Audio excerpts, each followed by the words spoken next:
السلام علیکم ورحمۃ اللہ وبرکاتہ۔ عزیز ناظرین، اس ویڈیو میں ہم ڈسکس کریں گے کہ کیا ہم چپل اور جوتے پہن کر وضو کر سکتے ہیں؟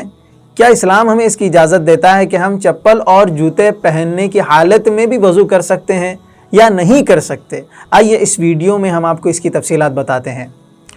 دیکھیے، وضو میں جن اعضاء کا دھونا ضروری ہے، جیسے ہاتھ ہے، پیر ہے، چہرہ ہے، اگر انسان ان اعضاء کو دھو لیتا ہے تو پھر اس کا وضو مکمل ہو جاتا ہے، اس کے لیے کافی ہے اس کے وضو کے مکمل ہونے کے لیے۔ تو اسی لیے فقہاء کرام نے یہ فرمایا ہے کہ اگر آپ کو کبھی اس طرح کا اتفاق ہو جائے کہ آپ روڈ پر ہیں اور روڈ پر کچرا پڑا ہوا ہے یا پھر کیچڑ ہے، روڈ پر گندگی ہے اور آپ چپل نہیں اتارے، چپل پہننے ہی کی حالت میں آپ نے وضو شروع کر دیا، اور آپ نے چپل کس طرح کی پہنی ہوئی ہے؟ آپ نے جو چپل پہنی ہے وہ جو آج کے زمانے میں سلیپر ہوا کرتی ہے، اس انداز میں آپ کی چپل ہے، سلیپر ہے، ہوائی چپل ہے، جس کو آج مارکیٹ میں بہت زیادہ بیچا جاتا ہے، بہت زیادہ دستیاب ہے مارکیٹ میں۔ اگر آپ نے اس طرح کی، اس انداز کی چپل پہنی ہوئی ہے کہ وہ چپل پہننے کے بعد آپ نے وضو شروع کر دیا، شروع کرنے کے بعد جب آپ کے پیر دھونے کا وقت آیا تو آپ نے جب پانی پاؤں پر ڈالا تو جو چپل پہنتے ہوئے آپ کے پاؤں پر پانی لگا ہے تو پانی پاؤں کے اوپر کے حصے میں اور پاؤں کے نچلے حصے میں پہنچ جائے اور مکمل آپ کا پیر دھل جائے چپل پہننے ہی کی حالت میں، تو ایسی حالت میں آپ کا وضو درست ہوگا، آپ کو دوبارہ چپل سے پاؤں نکال کر پاؤں کے دھونے کی ضرورت نہیں ہے۔ یعنی کہ ہوائی چپل اس طرح کی ہوتی ہے کہ اگر انسان اس میں پاؤں رکھتا ہے اور پانی ڈالتا ہے تو مکمل پیر پر اس کے پانی پہنچ جاتا ہے، مکمل پاؤں اس کا دھل جاتا ہے۔ اسی لیے فقہاء کرام نے فرمایا کہ اس انداز کی چپل پہننے کی حالت میں اگر کوئی اپنا پاؤں دھوئے وضو کی حالت میں تو اس کا وضو مکمل ہو جائے گا، دوبارہ پاؤں جو ہے چپل سے نکال کر دھونے کی ضرورت نہیں ہے۔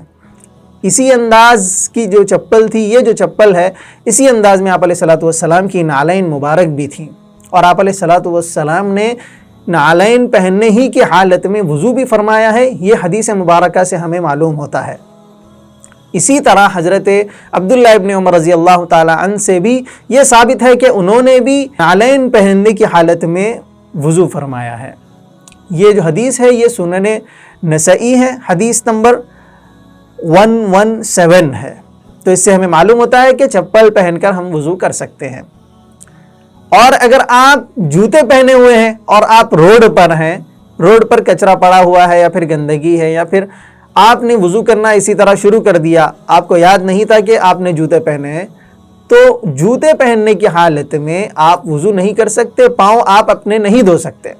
فقہاء کرام فرماتے ہیں کہ جب انسان جوتے پہنتا ہے تو انسان کا مکمل پیر بند ہو جاتا ہے۔ جب پیر مکمل بند ہو جائے اور اس پر پانی ڈالا جائے تو پانی مکمل پیر کے حصے تک نہیں پہنچتا اور پھر پیر کا بعض حصہ سوکھا بھی رہ سکتا ہے، تو اس لیے یہ بات یقینی نہیں ہے کہ مکمل پیر دھل سکے۔ تو اس لیے فقہاء کرام فرماتے ہیں کہ جوتے پہننے کی حالت میں اگر وضو کریں اور پاؤں دھونے کا وقت آئے تو جوتوں سے پاؤں کو نکال کر پاؤں کو دھونا چاہیے، اس کے بعد آپ کا وضو مکمل ہوگا۔ اگر جوتوں کے اوپر سے آپ نے پانی ڈال لیا اور اسی طرح نماز شروع کر دی تو آپ کا نہ وضو مکمل ہوگا، اور آپ اگر اس وضو سے نماز پڑھیں گے تو آپ کی نماز بھی نہیں ہوگی۔ عزیز ناظرین، امید ہے کہ آپ کو یہ مسئلہ سمجھ آیا ہوگا۔